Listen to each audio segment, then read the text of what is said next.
Praise God, hallelujah. So muli tayo po ay narito upang muling magbahagi po ng salita ng ating Panginoon. So salamat sa ating Panginoon sapagkat inaalaw niya po tayo na ibahagi ang kanyang salita. Praise God, hallelujah.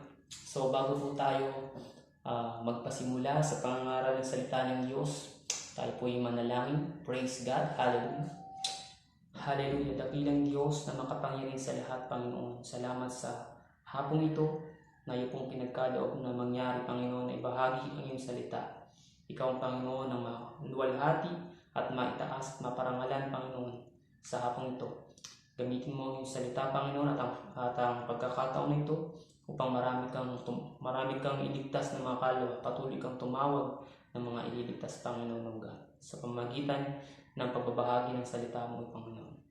I give you all the glory and praises in the name of Jesus Christ. Amen. So, praise God, mga kapatid. So, nung nakaraan, tayo po ay nagbahagi patungkol po sa salita ng ating Panginoon, patungkol po sa kaligtasan, mga kapatid. At ako po ay nagturo, mga kapatid, patungkol po sa Ebanghelyo or Gospel, mga kapatid. Na kung saan, mga kapatid, ang salita daw gospel, mga kapatid, ay nagmula sa Greek word na evangelion, nang ibig sabihin na good news, mga kapatid. Mabuting balita, mga kapatid. No? Sapagkat sa panahon po natin ngayon, no, pag binuksan mo yung TV, binuksan mo yung radyo, no, nag-open ka ng Facebook, puro masamang balita, puro pangit na balita ang iyong makikita. No? But kapag inopen po natin ang salita po ng Diyos, ang Biblia, mga kapatid, no, ang makikita po natin ay mabuting balita, mga kapatid. At wala na pong ibang balita na maganda pa, mga kapatid, kundi ang Panginoong Hesukristo.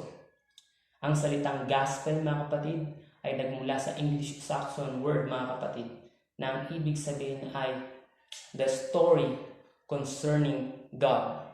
So, ibig sabihin, mga kapatid, ang salita ng Diyos na ating pong ipinapangaral, itinuturo, mga kapatid, ito po'y patungkol sa Diyos, mga kapatid. At kapag ito'y patungkol sa Diyos, ito po'y mabuting balita, mga kapatid. Praise God. Ang ating pong text, mga kapatid, ay basahin po natin sa Isaiah chapter 61 verse 1, mga kapatid. Sabi po rito, 61 verse 1 ng Isaiah. Praise God. The Spirit of the Lord God is upon me, because the Lord hath anointed me to preach the good tidings unto the meek. He hath sent me to bind up the brokenhearted, to proclaim liberty to the captives and the opening of the prison to them that are bound, mga kapatid. So, praise God, pagpalain po ang salita ng ating Panginoon. Itong sinasabi na to sa Isaiah chapter 61 verse 1, mga kapatid. Ito po ay prophecy patungkol po sa Messiah na darating, mga kapatid. Kung saan ang Messiah na ito, mga kapatid, walang iba si Jesus Christ, mga kapatid, nung siya'y magkatawang tao, mga kapatid, no? At siya'y pumasok sa earthly ministry, no? Mababasa po natin sa Luke chapter 4 verse 18. Kinote niya itong scriptures na ito, mga kapatid. Sabi po dito, no? The Spirit of the Lord is upon me, because He hath anointed me to preach the gospel to the poor. He hath sent me to heal the brokenhearted, to preach deliverance to the captives, mga kapatid, and recovering of sight to the blind, to set at liberty them that are bruised, mga kapatid. So kaya tinawag siyang gospel, mga kapatid, sapagkat ang nilalaman po, no, ng ebanghelyo ay patungkol po sa mabubuting bagay na ginawa o ginagawa ng Diyos or plano ng Diyos para sa tao. Ang sabi doon, para sa mga broken-hearted, para sa mga may karamdaman na nangangailangan ng kagalingan, para po ito sa deliverance ng mga sabihin na lang natin nahuli or naalipin, no? at para sa mga kagalingan ng mga karamdaman, mga kapatid. So yun yung gospel, mga kapatid. Ito'y patungkol sa plano ng Diyos sa kaligtasan ng tao, mga kapatid. Para tayo, mga kapatid, ay magkaroon ng buhay na walang hanggan. Sapagkat tayong lahat po, mga kapatid, ay mga nangaligaw, mga kapatid. Tayong lahat, mga kapatid, ay nanggaling po sa kasalanan, sa putik ng kasalanan. At tayong lahat ay makasalanan, mga kapatid. Sabi ng Romans chapter 3, verse 10, mga kapatid, walang matuwid, wala kahit isa, mga kapatid. Subalit, mga kapatid, no? Salamat sa Ebanghelyo, mga kapatid, sapagkat doon po natin, no, nalaman, naunawaan at natanggap na meron palang kaligtasan na ipinagkakaloob sa atin ang Diyos, mga kapatid. So, patungkol saan po ba ang Ebanghelyo? Ano po ba yung message ng gospel, mga kapatid? Ang message po ng gospel ay salvation, hope, deliverance from the captives, freedom, reconciliation, love, mga kapatid, at forgiveness. Praise God. So, isa-isahin po natin ang pitong ito na mga message po ng gospel, mga kapatid, para mas maunawaan po natin ang Ebanghelyo. Praise God. So, unahin po natin yung salvation, mga kapatid. So, the gospel daw ay patungkol sa kaligtasan. Ang mensahe ng Ebanghelyo ay kaligtasan. Sapagkat, mga kapatid, no, sa pamamagitan po ng Ebanghelyo, nalaman po natin yung plano ng Diyos para sa ikaliligtas ng tao. Nalaman po natin kung sino po yung tagapagligtas, mga kapatid. Nalaman po natin yung daan patungo sa kaligtasan, mga kapatid. Dahil po, mga kapatid, sa Ebanghelyo. So, ang Ebanghelyo po na ito, mga kapatid, ang mensahe po nito ay sa kaligtasan ng ating kaluluwa, mga kapatid. Sapagkat kung hindi po natin maririnig o hindi po natin malalaman ang Ebanghelyo, mga kapatid, ang ating pong mga kaluluwa, mga kapatid, ay mapapahamak, mga kapatid. Sapagkat ang kasalanan, mga kapatid, na hindi pinagsisihan o hindi tayo naglumayo o nagbago, mga kapatid, at nagbalik loob sa Diyos, mga kapatid, tayo po'y mapapahamak. Ngunit sa pamamagitan ng Ebanghelyo, mga kapatid, itinuro po nito sa atin kung ano ang kaligtasan. Ano po ba ang purpose ng ating buhay at ano yung ginagawa nito sa atin, mga kapatid. So, pamamagitan po ng Ebanghelyo, nalaman po natin na meron pong tagapagligtas na si Jesus Christ para tayo ay mahango mula sa ating dating pamumuhay at makasalanan na pamumuhay, mga kapatid. Pangalawa, mga kapatid, ang message ng gospel, mga kapatid, ay hope, mga kapatid. Pag-asa, mga kapatid. Sapagkat meron pong mga tao, mga kapatid, o tayong mga tao, mga kapatid, without the gospel, mga kapatid, wala po tayong pag-asa sa kaligtasan, mga kapatid. Wala po tayong pag-asa sa kaligtasan sapagkat tayo po lahat ay makasalanan, sabi po ng Biblia. So kung tayo po ay walang pag-asa, mga kapatid, no, tayo po ay walang buhay na walang hanggan. Subalit sa magitan po ng Ebanghelyo ay nahayag po ang ating pag-asa, mga kapatid.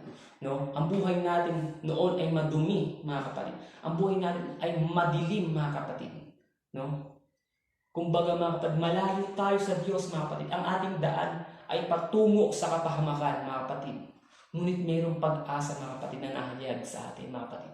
Nung si Jesus Christ ay nagkatawang tao, mga kapatid, at itinuro niya sa atin ang daan ng kaligtasan, mga kapatid, nagkaroon po ng pag-asa, mga kapatid. Pag-asa sapagkat, mga kapatid, may mga tao na may mga matitinding karamdaman, no, na hindi kayang pagalingin ng mga doktor o ng anuman mga gamot na gawa ng siyensya. Subalit sa pamamagitan po ng Ebanghelyo, mga kapatid, ay nagsigaling, mga kapatid. Nagkaroon po ng pag-asa ang kanilang buhay, mga kapatid. Dahil po sa Ebanghelyo, mga kapatid. Kaya kapag dumating ang punto ng buhay, mga kapatid, na hindi mo na alam ang gagawin mo, ang Ebanghelyo po yung kasagutan, mga kapatid. ang salita po ng Diyos na naghahayag ng kaligtasan, mga kapatid. Ang Ebanghelyo, mga kapatid. Ito po yung ating pag-asa, mga kapatid. Si Jesus Christ po ang ating pag-asa, mga kapatid.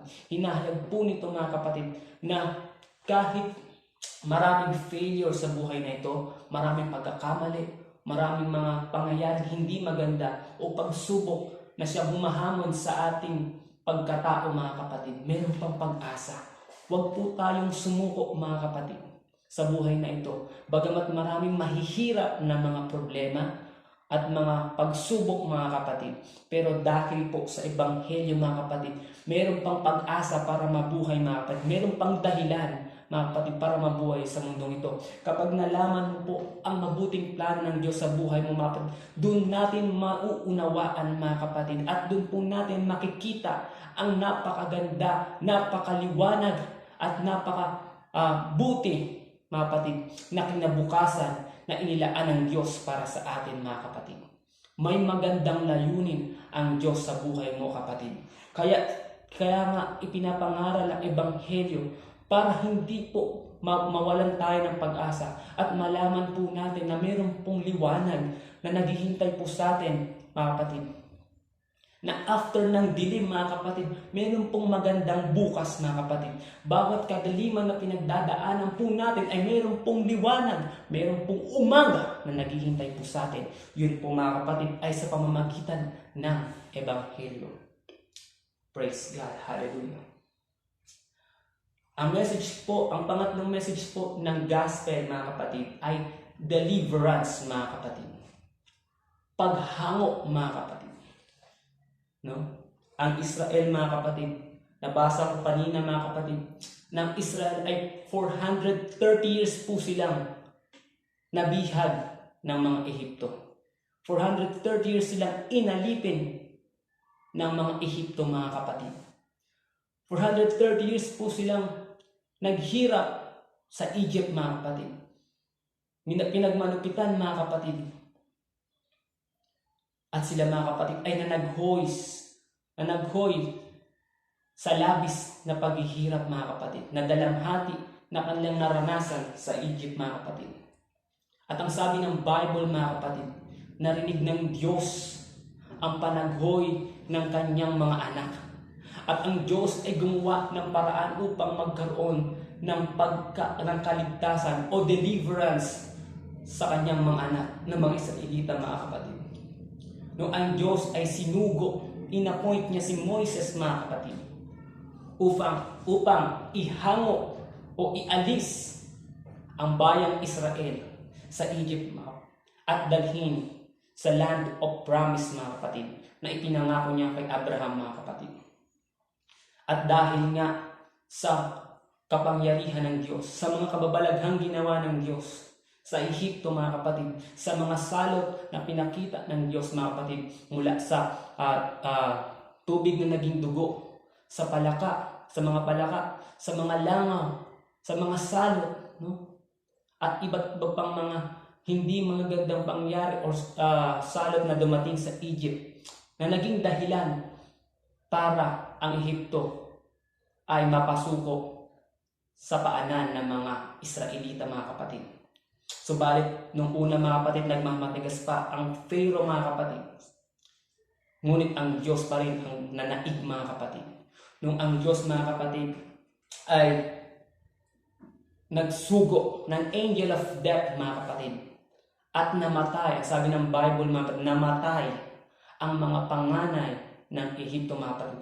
Subalit, mga kapatid, mapalad ang mga Israelita, mga kapatid, sapagkat ang Diyos ay nasa kanila, mga kapatid.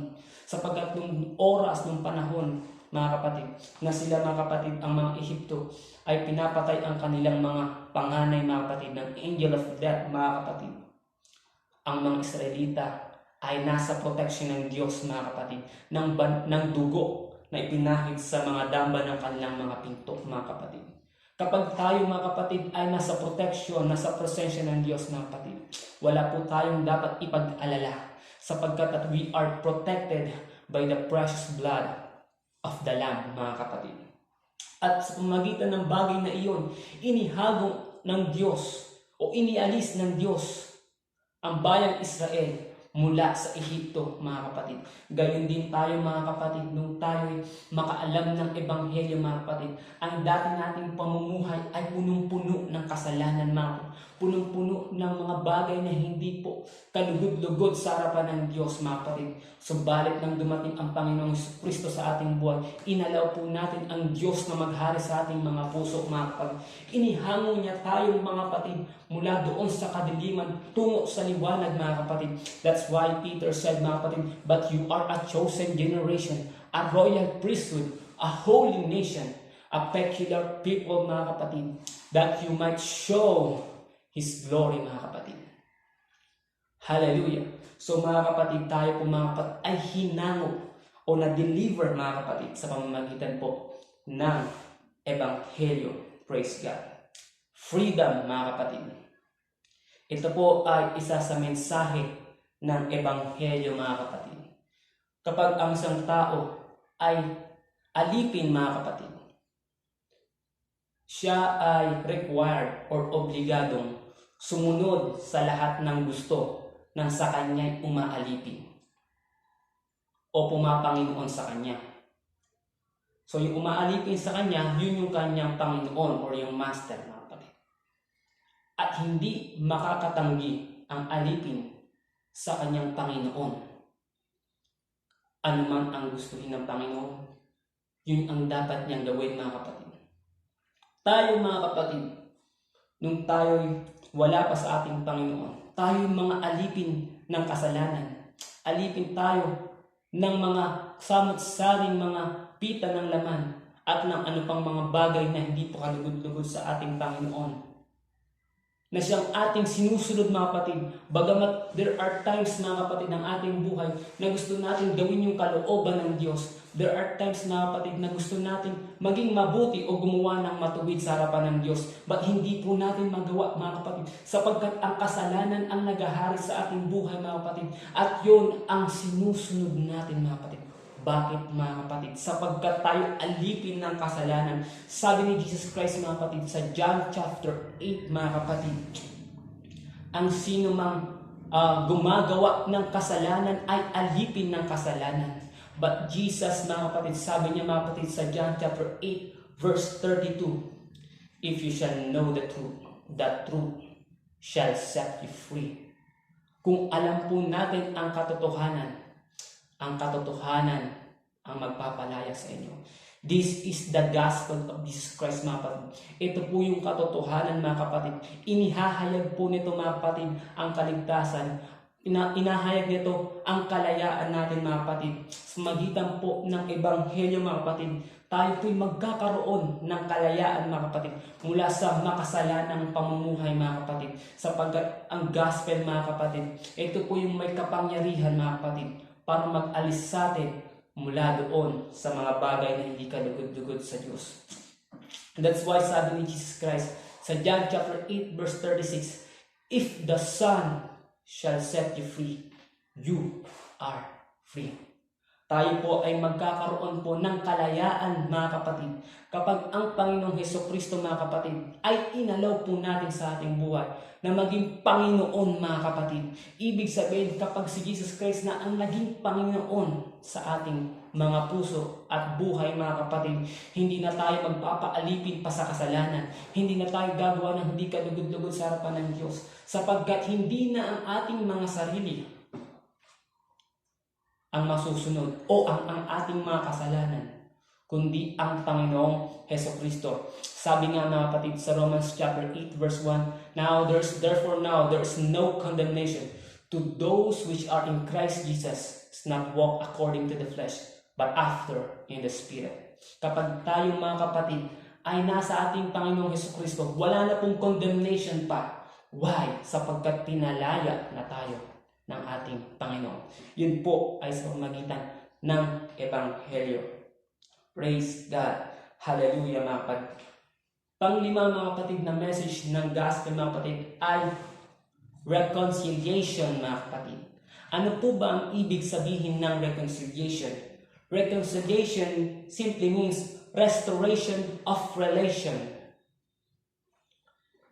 No? Pag-restore ng mga nasira ng mga relasyon, mga kapatid. Sa mundong ito, mga kapatid, pag mayroong relasyon na nasira, mga kapatid, napakahirap nang ayusin pa. Sa mundong ito, kapag mayroong mag-asawa na nag-divorce at nagkahiwalay na, napakahirap nang ayusin pa.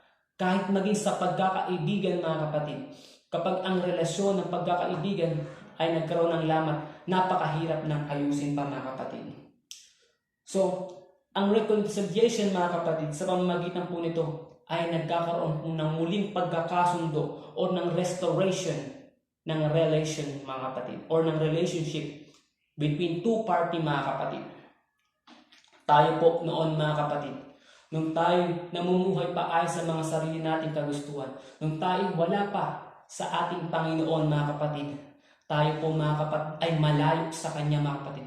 Tayo, mga kapatid, ay kumbaga, wala tayong relationship sa ating Panginoon, mga kapatid. Dahil po yun sa kasalanan, mga kapatid. Dahil po sa kasalanan na gawa ng unang tao na si Eva at Adan, mga kapatid, ay nawala po yung perfect fellowship ng tao sa Diyos. Yung relationship ng tao sa Diyos ay nawala dahil sa kasalanan. Kaya nga ang sabi ng Isaiah chapter 59, verse 2, mga kapatid, dahil sa inyong mga kasalanan, kaya kayo ay nahiwalay sa Diyos. Dahil po sa ating mga kasalanan, tayo po ay nawalay sa Diyos, mga kapatid. At ang ating relationship sa Kanya, mga kapatid, ay naging, kumbaga nagkaroon ng hadlang, mga kapatid. Nasira, mga kapatid, dahil po sa kasalanan. Subalit may mabuting balita, mga kapatid. Si Jesus Christ po, mga kapatid, ay nagkatawang tao, mga kapatid, para muli ibalik ang relationship ng tao sa Diyos, mga kapatid. The reason why God manifested Himself in the flesh, mga kapatid. That's the reason why He robed Himself in the flesh, mga kapatid. So that He can restore the fellowship, the relationship of humanity sa Diyos, mga kapatid. Para ma-reconcile niya, mga kapatid, ang tao patungo sa Diyos, mga kapatid. That's why ang sabi po sa 2 Corinthians chapter 5 verse 19, to wit that God was in Christ reconciling the world unto Himself. Sa pamamagitan po ni Kristo, mga kapatid, nagkaroon po tayo ng reconciliation sa Diyos, mga kapatid. Dati tayong mga kaaway ng Diyos dahil sa kasalanan. Dati tayong mga strangers, sabi ng Bible, dahil wala tayo sa bayan ng Diyos. Subalit sa pamamagitan po ni Jesus Christ, mga kapatid, nagkaroon po ng restoration, reconciliation, ng fellowship ng tao sa Diyos, mga kapatid. Yun po yung reason, mga kapatid, kung bakit nagkatawang tao ang Panginoong Kristo. Si Jesus Christ ay nagsilbing kamay ng Diyos na umabot sa tao mula dun sa rurok ng kasalanan, mga kapatid. Inabot tayo ng ating Panginoong Kristo, mga kapatid, sapagkat wala pong makakagawa ng, mga kapatid, kundi ang ating Diyos na banal, mga kapatid. Siya ay nagkatawang tao, mga kapatid, upang tayo ay ibalik doon sa nararapat nating kalagayan, mga kapatid. At ang ating kalagayan na nararapat, mga kapatid, ay doon sa presensya ng ating Panginoon. Praise God. Hallelujah. So, ang purpose, mga kapatid, ng Ebanghelyo or message ng Gospel is to restore us, mga kapatid, sa ating Panginoong Diyos. Magkaroon ulit tayo ng fellowship, mga kapatid, sa ating Panginoong Kristo. That's why sabi ng 1 Timothy chapter 2 verse 5, there is one God, no? And one mediator between God and man, the man Christ Jesus. Ang laman, ang pagkatao po ni Jesus Christ ang nagsilbi, mga kapatid, na mediator, mga kapatid, sa Diyos at sa mga tao, upang sa magitan ng kanyang laman, sabi ng Hebrews chapter 2 verse 14, ay wasakin ang mga gawa ng kaawa. Magitan ng kanyang katawan, ng kanyang banal na dugo, ay magkaroon po tayo ng kapatawaran ng mga kasalanan.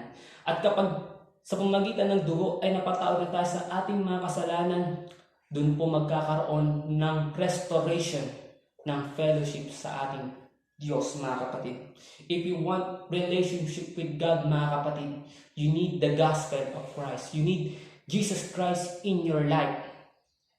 Sapagkat ang gospel, mga kapatid, sa pamagitan ng gospel, ay nare-reconcile po tayo sa ating Panginoon. Praise God. Hallelujah. Praise God. At marami pong tinuturo ang salita ng Diyos mga patungkol po sa reconciliation mga kapatid. Kaya nga meron John chapter 3 verse 5 mga kapatid. Ang sabi doon, except a man be born in spirit and of water, he cannot enter into the kingdom of God. Ayan po ang sabi ng ating Panginoon para doon sa mga nais magkaroon ng relationship sa ating Diyos mga kapatid. Kailangan po natin maipanganak na maguli sa tubig at sa Espiritu mga kapatid sa pamamagitan po ng water baptism and Holy Ghost baptism mga kapatid. Sapagkat ito ang daan na binigay ng Panginoong Jesucristo para ma-reconcile tayo sa Diyos mga kapatid. Praise God. Pag-ibig mga kapatid, no? Ang number 6 mga kapatid na mensahe po ng gospel mga kapatid ay love mga kapatid. Pag-ibig mga kapatid. Wala na pong ibang masihigit pa mga kapatid sa dahilan na ito mga kapatid. Ito ang, kumbaga, ito yung nasa likod ng dahilan. Ito yung nasa likod na dahilan na ginawa ng Diyos mga kapatid. Na kaligtasan para sa atin. Dahil po sa pag-ibig. Ang pag-ibig, ang puso ng Ebanghelyo. Ito yung sentro ng Ebanghelyo mga kapatid. Sapagkat ang tao po mga kapatid ay nilikha ng Diyos. At ayaw niyang mapahamak ang sino man mga kapatid. Dahil mahal niya tayo mga kapatid. Ang sabi sa John chapter 3 verse 16, for God so loved the world that He gave His only begotten Son, that whosoever believeth in Him should not perish but have everlasting life mga kapatid. Dahil po sa pag-ibig ng Diyos, bagamat ang mundong ito, bagamat ang makasalanang tao mga kapatid ay nahawalay sa Diyos mga kapatid, ayaw po ng Diyos na mapahamak ang sinuman. Kaya nga mga kapatid, ang Diyos mga kapatid ay nagkatawang tao mga kapatid. He sent His begotten Son mga kapatid, Jesus Christ, in a form of a human mga kapatid, upang mga kapatid tayo po ay magkaroon ng kaligtasan kung tayo'y sasampalataya sa Kanya. Dahil po sa pag-ibig mga kapatid, wala pong ibang dahilan na masihigit pa sa dahilan na ito. Kaya niya ginawa ang kaligtasan para sa atin. Dahil ayaw ng Diyos na mapahamak tayo. Ayaw ng Diyos ng ating mga kaluluwa ay mapasa impyerno mga kapatid. Dahil mahal po tayo ng Diyos mga kapatid. Yun po yung reason mga kapatid, kaya siya'y nagkatawang tao. Yun po yung reason mga kapatid, kaya inabot niya tayo mula sa ating mga kasalanan mga kapatid. At tayo hinango niya dahil po sa pag-ibig po ng ating Diyos mga kapatid. Basahin po natin sa Romans chapter 5 verse 8 mga kapatid. Ang sabi po dito, Romans chapter 5 verse 8. But God commended His love toward us, in that while we were yet sinners, Christ died for us. The reason why, kapatid, ang Panginoong Jesucristo, ay namatay sa krus ng Kalbaryo ay dahil sa pag-ibig ng Diyos sa atin. Dahil po sa pag-ibig niya sa iyo. Kaya ang Panginoong Jesucristo ay namatay sa krus ng Kalbaryo. At ang sabi doon, nung mga makasalanan pa tayo, ang Diyos ay umiibig sa atin. Nung mga makasalanan pa tayo. Ang ibig sabihin lang mga kapatid, kahit nung time na yun mga kapatid, hindi ang Diyos ang nasa isip mo. Kahit yung time na yun, ang kasalanan na ini-enjoy mo mga kapatid, ang Diyos gumagawa ng paraan para sa kaligtasan mo. Ang Diyos, ikaw pa rin ang iniisip. Ang Diyos, ikaw pa rin yung nais niyang makasama. Kahit na hindi mo siya pinili, ikaw ang pinipili niya.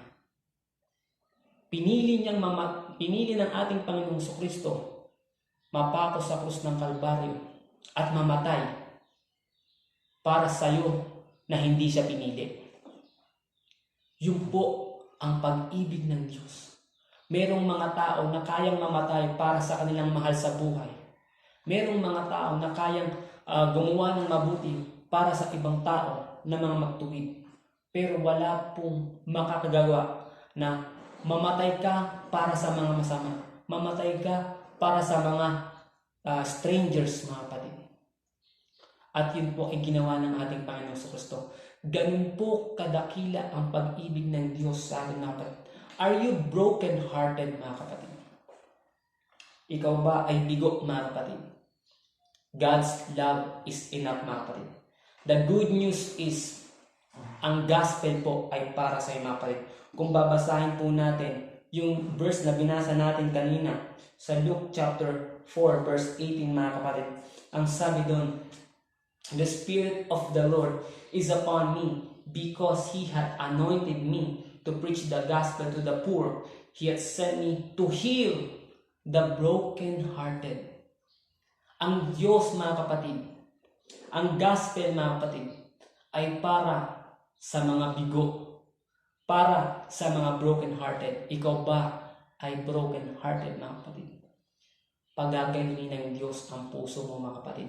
Sabi sa Psalms chapter 34 verse 18 that God is nigh unto them that are broken-hearted and saveth that such of contrite spirit, mga kapatid.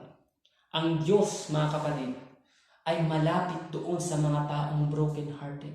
Kung ikaw ay broken-hearted, mga kapatid, dahil sa girlfriend mo, dahil sa boyfriend mo, dahil sa partner mo o asawa mo, o kung meron mang mga tao na nag-betray sa'yo, meron kang mga kaibigan na niloko ka, pinagtaksilan ka, at ikaw ay broken-hearted, kung ikaw, mga kapatid, kung ikaw ay feeling mo hindi ka mahal ng pamilya mo, ang pag-ibig ng Diyos ay enough para pagalingin ang puso mo. Ang pag-ibig ng Diyos ay enough para hilumin ang sugat na nararamdaman ng puso mo.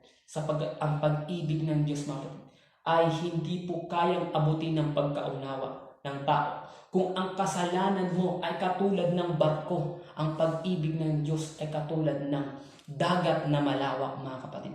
Kung ang iyong kasalanan ay katulad ng mundong ito, ang pag-ibig ng Diyos ay katulad ng kalawakan, mga kapatid. Ang pag-ibig ng Diyos ay mahirap maunawaan, mga kapatid. Kung paanong ang kalawakan, mga kapatid, ay hindi kayang sukatin, mga kapatid, ganun din po ang pag-ibig ng Diyos. Kaya, mga kapatid, malalaman po natin, mga kapatid, sa magitan po ng Ebanghelyo na mahal ka ng Diyos at ayaw niyang mapahama ka.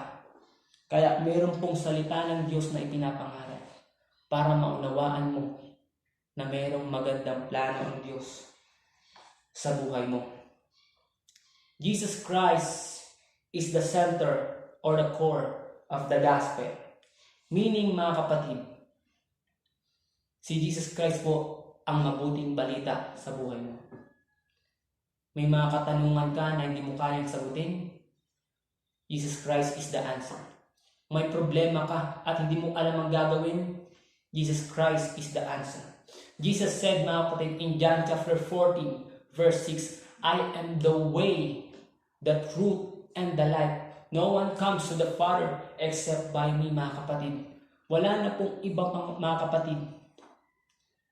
Ang pinanggagalingan ng ating kaligtasan, ng ating pag-asa, no? Ng ating kagalangan at totoong kapayapaan, kundi ang Panginoong Hesukristo lamang.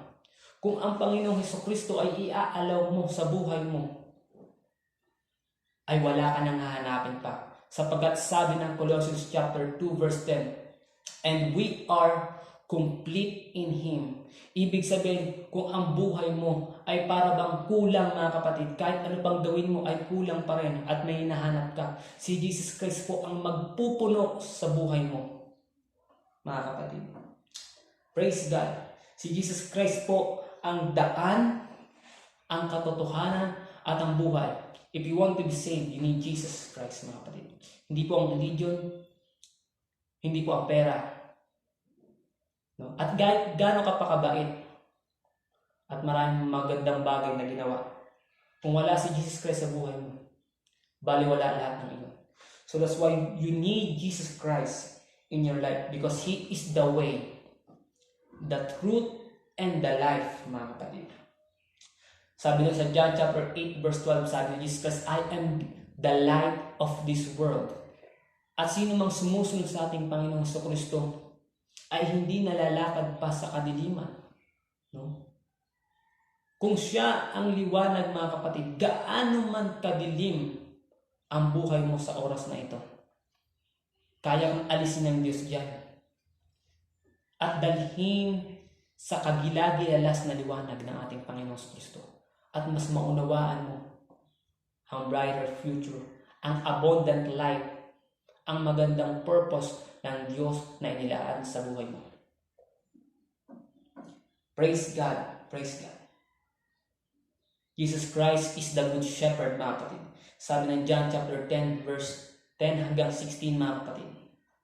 So si Jesus Christ, mga kapatid, ang mabuting pastor. Ayaw niya na may maligaw na sino man sa atin. That's why ang Panginoong Kristo nagkatawang tao, hinanap niya tayong mga naliligaw na mga tupa at ibinalik tayo sa nararapat na lugar na ating karoonan, mga kapatid. At yun po ay sa presensya ng Diyos. Kaya ang Diyos ay patuloy na tumatawag ng mga naliligaw na tupa, gaya mo, kapatid, para magkaroon ka ng abundant life, mga kapatid. At magkaroon ka ng protection, mga kapatid. Sapagkat kay Jesus Christ, mga kapatid, wala na po tayong hahanapin pa. Nasa mabuti po tayong kalagayan kapag ang Panginoong Kristo ay nasa buhay po natin, mga kapatid. Ang ating Panginoong Kristo ang tanging lamang tagapagligtas. Siya ang ating manlulubos, mga kapatid. Siya ang ating pag-asa, mga kapatid. You need Jesus Christ in your life. Praise God, mga kapatid. Praise the name of Jesus. You need to believe in this gospel, mga kapatid. You need to obey the gospel, mga kapatid. You need Jesus Christ, mga kapatid. Sapagkat ang ebanghelyo ng ating Panginoon, dito po nagsisimula ang kaligtasan ng ating mga kaluluwa. Praise God, tayo po ay dito po nagtatapos ang ating pong pangangaral salita ng Diyos. Tayo po ay manalangin. Praise God. Hallelujah. Praise God, nagilang Diyos na makapangyarihan sa lahat. Purihin ka, Panginoon, sa hapong ito. Sambahin ang iyong dakilang pangalan, O God. Salamat, Panginoon, sa pagkakataon, O God, na iyong ginamit ng iyong lingkod, Panginoon, upang ibahagi ang iyong salita. Ikaw lamang ang narapat pong parangalan at papurihan sa mga sandaling ito.